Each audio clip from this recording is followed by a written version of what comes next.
नमस्कार, मी पंजाब डक. आज आहे 26 मार्च 2026 आणि मी माझ्या शेतामध्ये आणि आज देखील जे राहिलं हरभरा काढणी चालू आहे. तर राज्यातल्या सर्व शेतकऱ्याचे फोन येत आहेत की आता माझी परिस्थिती काय राहील. तर सर्वप्रथम आजचं सांगतो, म्हणजे आज 26 तारीख आहे. तर आज 26 तारखेला देखील अक्कलकोट इकडं लातूरकडं बऱ्याच ठिकाणी, त्याच्यानंतर इकडं अहिल्यानगरकडं एक दोन ठिकाणी आज तुरळक ठिकाणी पावसाचा अंदाज आहे, म्हणून हे लक्षायचं. पण राज्यातल्या सर्व शेतकऱ्याला सांगू इच्छितो की ज्यांचा कोणाचा गहू असेल, हरभरा असेल, कांदे असेल, तंबाखू असेल, तर तुम्ही काय करा, 30 तारखेच्या आत तुम्ही तुमचं काढून झाकून घ्या. कारण की मागं जसा 17, 18, 19, 20चा पाऊस आला तसाच परत एकदा पाऊस येणार आहे, म्हणून हा अंदाज खास करून महाराष्ट्रातल्या सर्व शेतकऱ्यांना लक्षात येतं.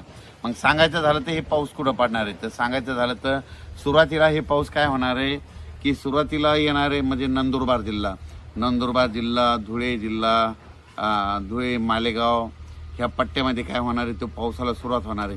पण 30 तारखेपासून काय होणार आहे, 30 तारखेपासून तुम्हाला एक जिल्ह्यावाईज सांगतो. 30 तारखेपासून नंदुरबार, धुळे, जळगाव, त्याच्यानंतर बुलढाणा, अकोला, अमरावती, वर्धा, नागपूर, भंडारा, गोंदिया, चंद्रपूर, यवतमाळ, वाशिम, हिंगोली, नांदेड, परभणी, जालना,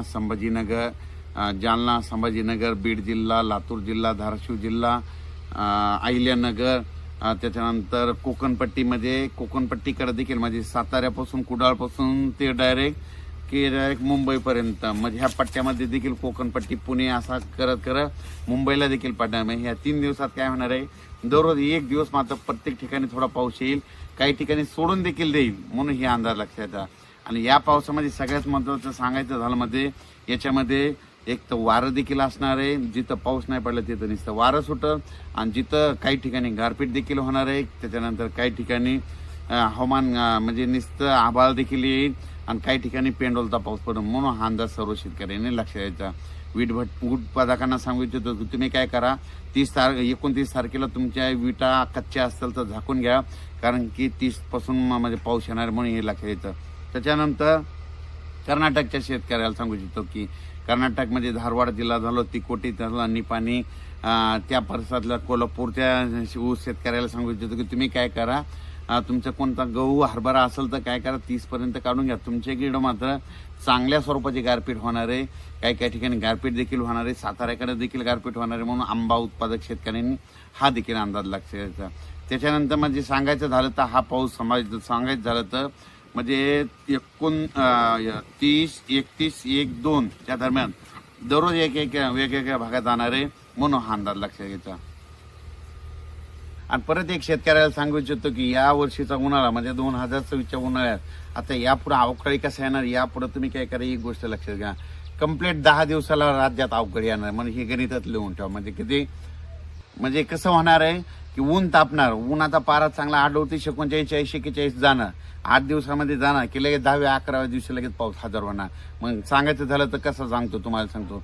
17, 18, 19, 20ला पाऊस पडला, तिथून मग कोणती तारीख येईल ही 10 दिवस, 29, 30, 31, पण तिथून 10 दिवस कोणते, तर त्याच्यानंतर 29, 31च्या नंतर ते 10 दिवस 9, 10, 11च्या दरम्यान, पुन्हा तिथून 10, 18, 19, 20. म्हणजे प्रत्येक काय करायला एक गोष्ट लक्षात घ्या, यावर्षी अवकाळी पावसाचं सावट 10 दिवसालाच आहे, म्हणून हे देखील सर्व शेतकऱ्यांनी लक्षात द्यायचं.